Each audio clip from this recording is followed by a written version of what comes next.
Bem-vindo ao Contos da Meia-Noite.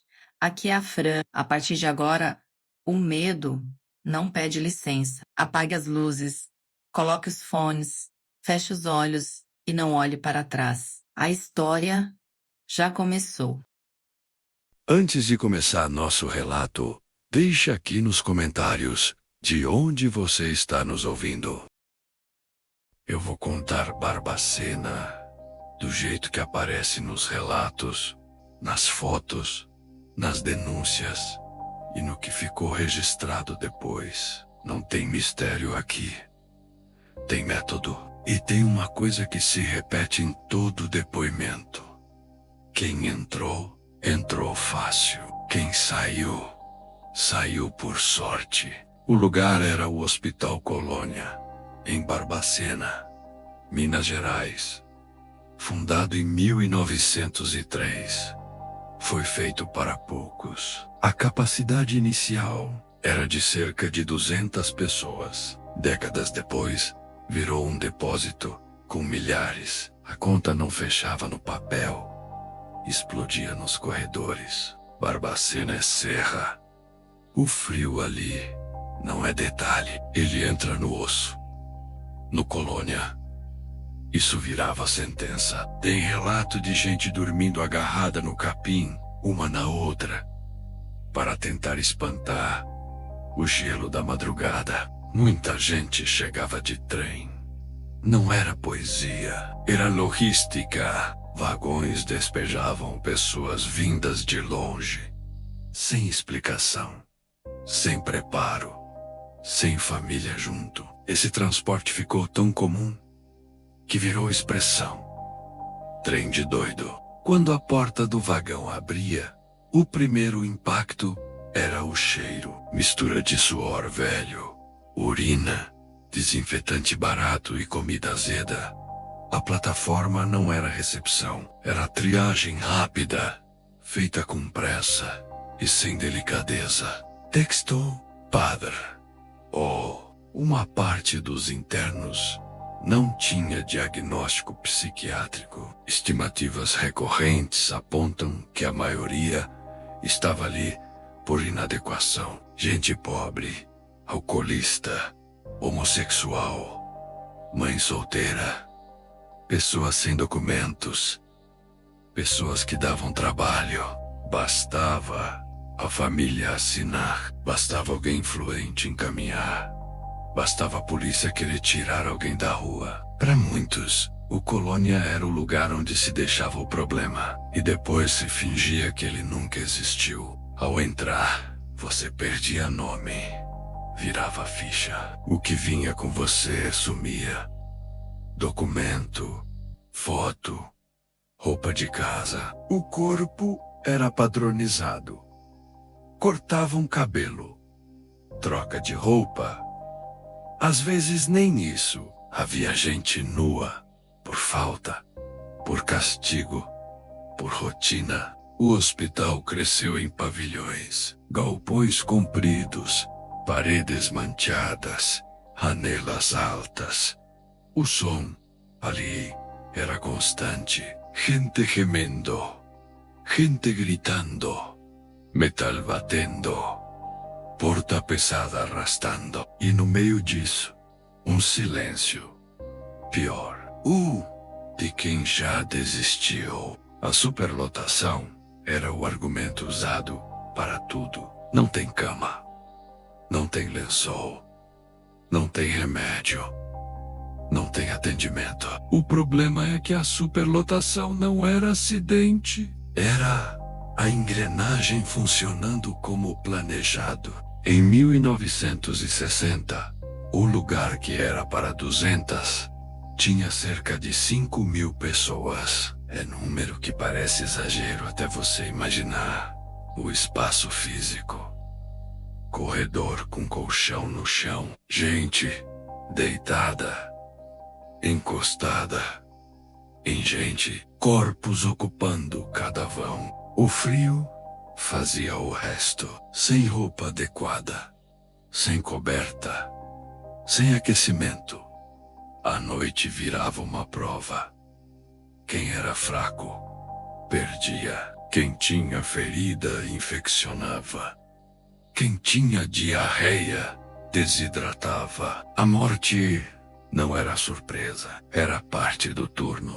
A comida era pouca e ruim. Caldo ralo, pão duro, restos. Gente disputava prato. Quem não tinha força comia depois, ou não comia. Havia relatos de fome constante, barriga colada nas costas, gente mascando o que encontrava só para enganar o corpo. Banho não era cuidado, era controle. Há registros e relatos de exposição ao frio e de práticas que pioravam. A hipotermia, água gelada em serra, é agressão. E, dentro de um pavilhão lotado, isso virava punição coletiva. O corpo do interno virava propriedade do lugar. O ritmo era imposto. Levantar, alinhar, andar para onde mandassem, calar. Quem não obedecia, apanhava. Quem chorava demais era isolado. Quem resistia era amarrado. A contenção era comum. Amarrar em cama de ferro, prender braço e perna, deixar horas.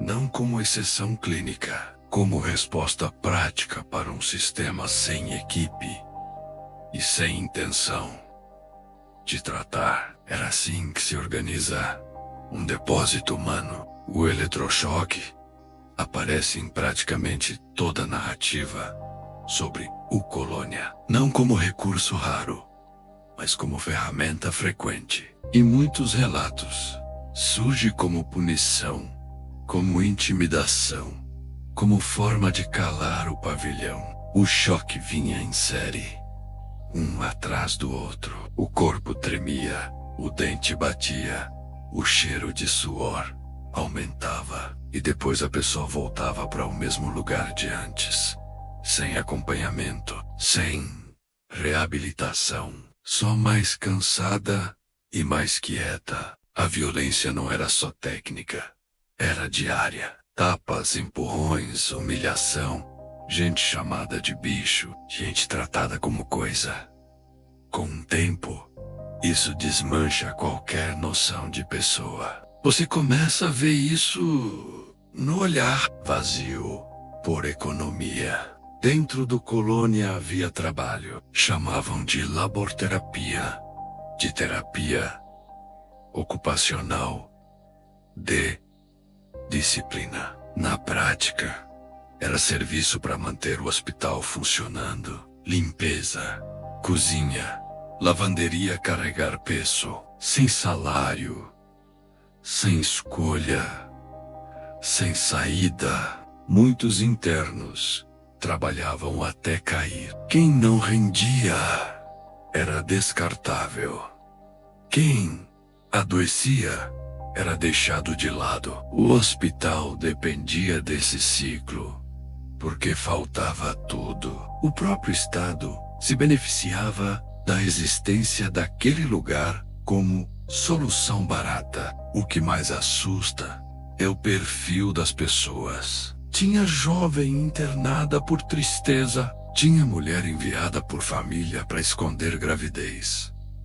Tinha gente que só era pobre e inconveniente. O Colônia recebia o que a cidade não queria encostar. Você imagina um hospital com prontuário, diagnóstico, evolução. No Colônia, muitos nem tinham isso. Viravam número, e quando viram número, morrer vira estatística. Uma ficha some, outra entra, a cama continua ocupada. As mortes foram em escala. Estimativas recorrentes falam em mais de 60 mil pessoas ao longo das décadas. Não é número que cabe na cabeça de primeira. É cidade inteira.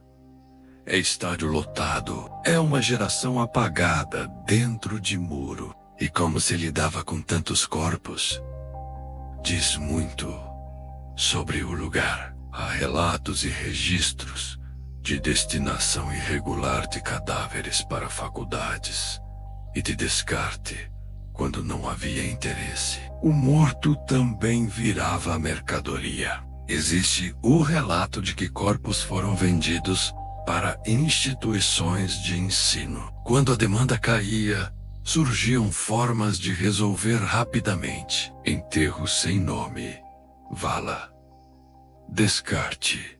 A palavra usada era limpeza, não era?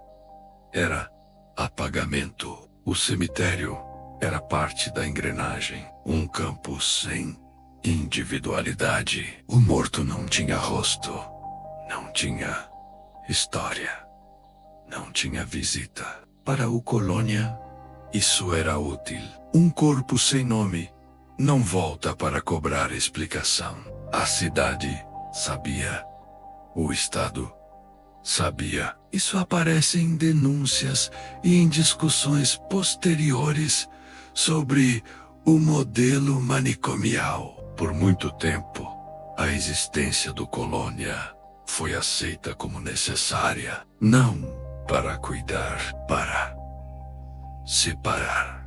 Nos anos 1970, as denúncias ganharam força com reportagens que expuseram o cenário e a rotina.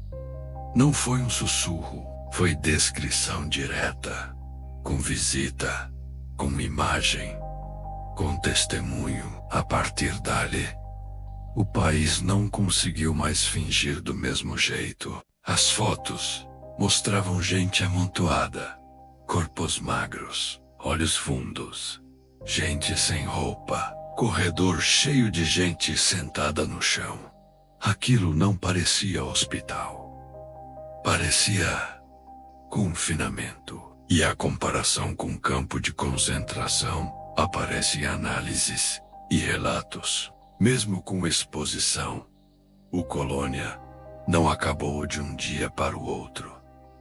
Instituições assim têm inércia, têm contrato, têm interesse, têm conveniência social. Reformar um sistema é mais difícil do que denunciar uma foto. A partir dos anos 1980, o movimento antimanicomial e a reforma psiquiátrica foram pressionando mudanças. O Colônia começou a ser esvaziado, transformado, reconfigurado. Mas para muita gente, a mudança chegou tarde.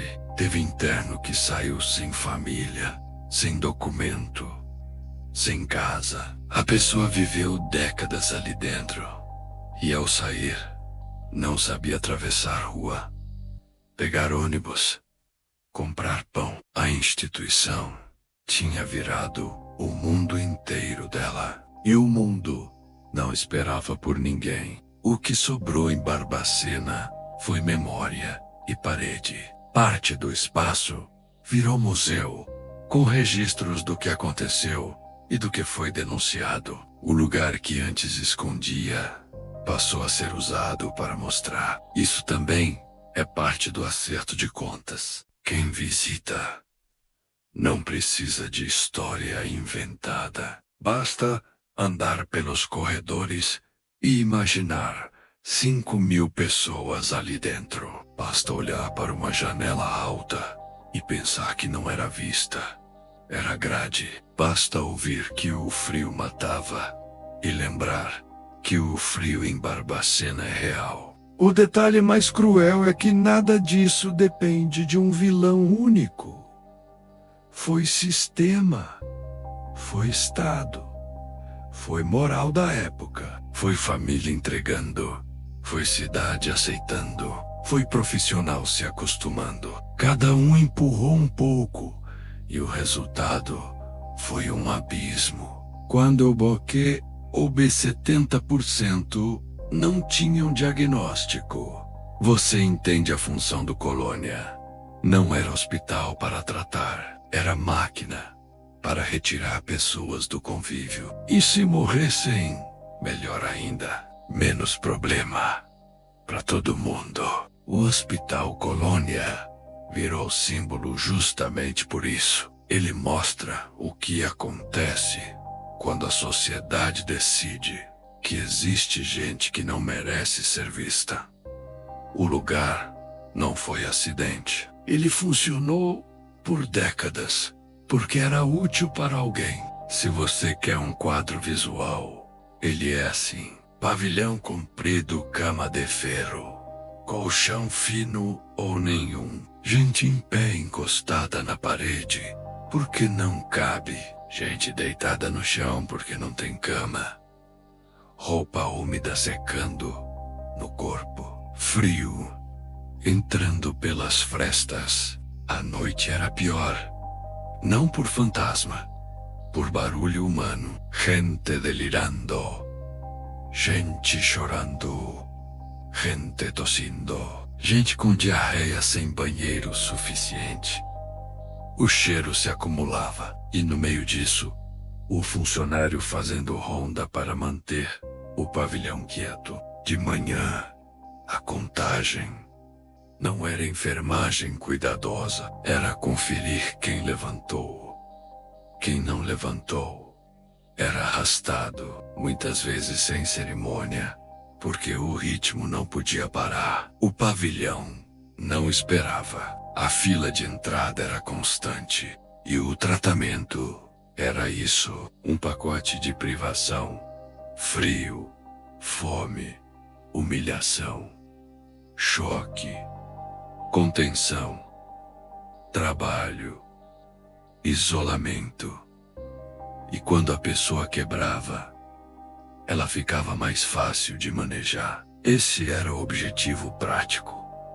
Mesmo quando ninguém dizia em voz alta. O Colônia é lembrado como Holocausto Brasileiro em obras e análises que documentam o que ocorreu. O termo não nasceu por estética, nasceu para dar tamanho ao que foi feito e ao número de mortos que o país tentou engolir sem mastigar. Eu termino do jeito mais direto possível. Barbacena não foi um tempo difícil. Foi uma escolha repetida por décadas, com gente morrendo de frio, fome, doença e violência, dentro de um lugar que carregava a palavra hospital no nome.